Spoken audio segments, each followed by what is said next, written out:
Alright, today guys, I'm going to show you how I get my final coat on these rings.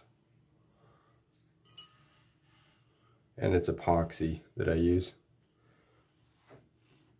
They're both epoxy 330. It's a 2-part mixture, 1-to-1 ratio.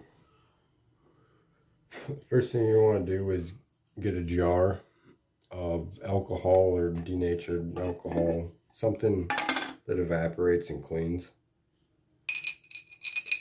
And you're just gonna give your ring a quick rinse and not drop it in there.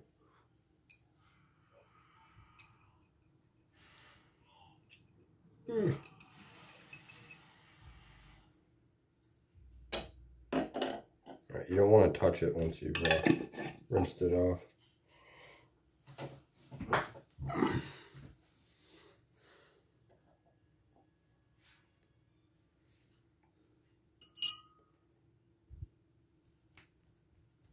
Before we put the resin on, we want the ring to be dry. And denatured alcohol takes a minute to evaporate.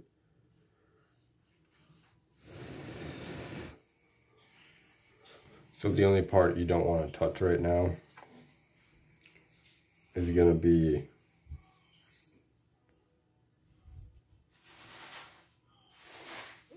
this top layer where the stone is, and the very edge right here on the top.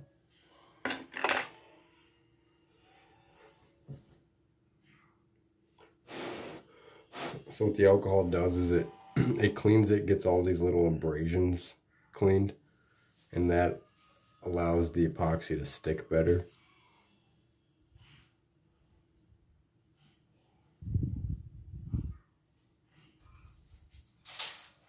Alright, so while this is drying,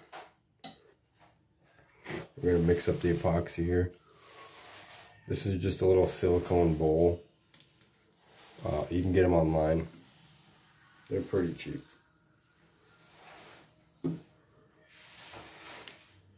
I've never had an issue using either or first. I try to mix part A first because it's part A.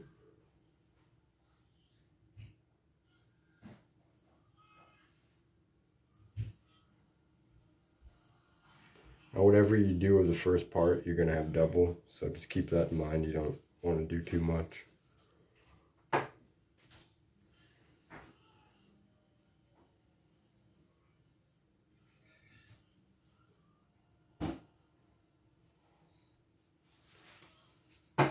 Alright, just a little more harder rubber resin.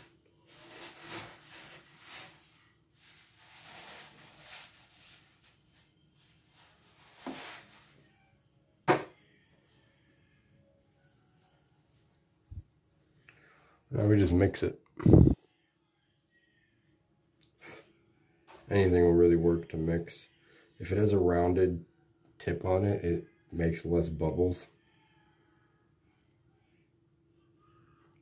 But with how thin we're doing this, the bubbles are going to rise. So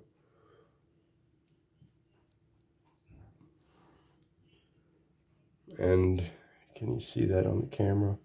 There's these little white streaks going through it. That means you need to keep mixing. The two parts aren't completely mixed at this point. The more you mix too, the faster it'll cure. So if I mix this for 5 minutes, like 3 minutes after that, it'll start to harden. That's I think that's one of the unique things with epoxy 330.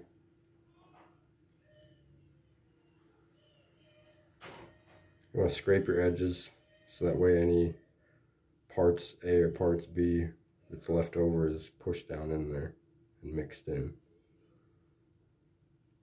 Try to rub the resin off your stir stick too, because it can clump up on there and you can get hardener or resin, one of the two, stuck on it and it doesn't mix right, and then you go do your inlay and you touch the stick to it and it grabs that off, and then that part won't harden or something goes wrong with it. It's about as mixed as you need it. It's probably try doing that off camera.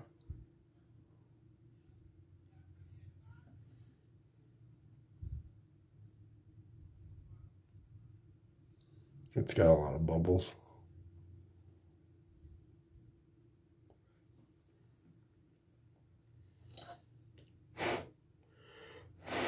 Now that our ring is dry, all we're going to do is just glob it on.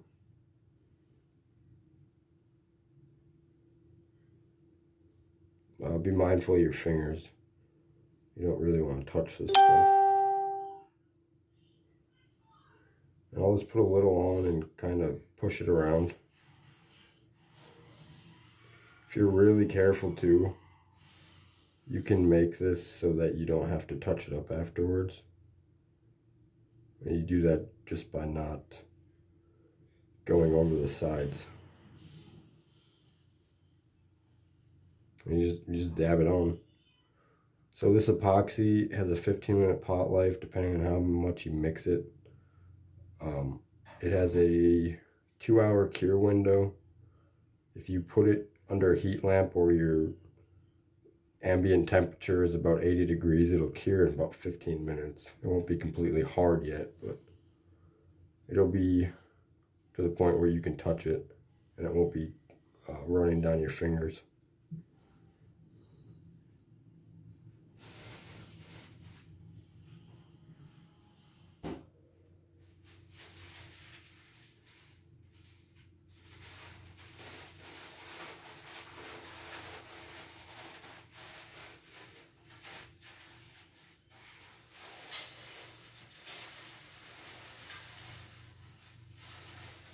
And the reason I use epoxy is just because CA glue, it's not, a lot of people like using it as a final finish, but it's not, it doesn't last. If it's an everyday kind of ring, it's going to wear off right away. But this epoxy should stay forever.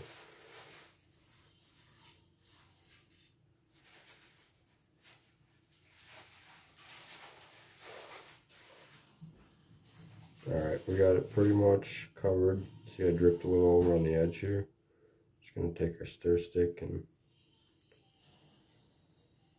get that off. Alright, so now once your ring is fully covered from all angles that you want a final coat of epoxy on, you're kind of just going to put it on a little stick or something you have hanging out.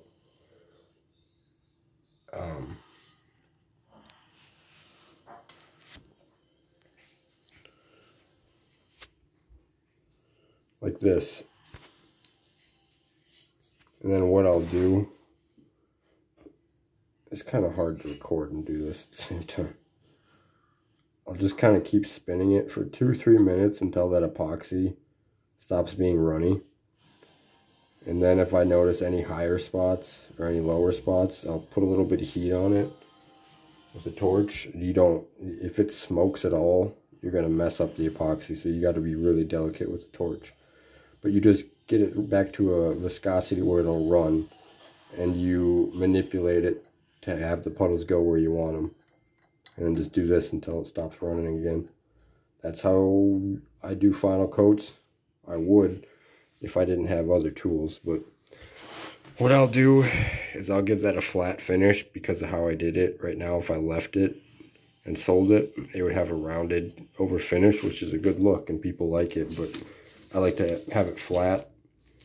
And to do that, you're going to need buff sticks. You really only need the one 600 grit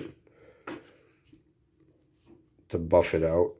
And then the rest of these are basically for polishing. When it comes to epoxy, you got to go pretty high with your grits to polish it if you want a mirror finish. And then I'll take a fine file like this. You're probably not going to have one like this. Is like a $30 or $40 file, so use what you got. But the files will grab inlay materials and rip it out, so just be careful for that. And that's emery paper that those buff sticks are made out of, not sandpaper. Alright, well that's how I do it.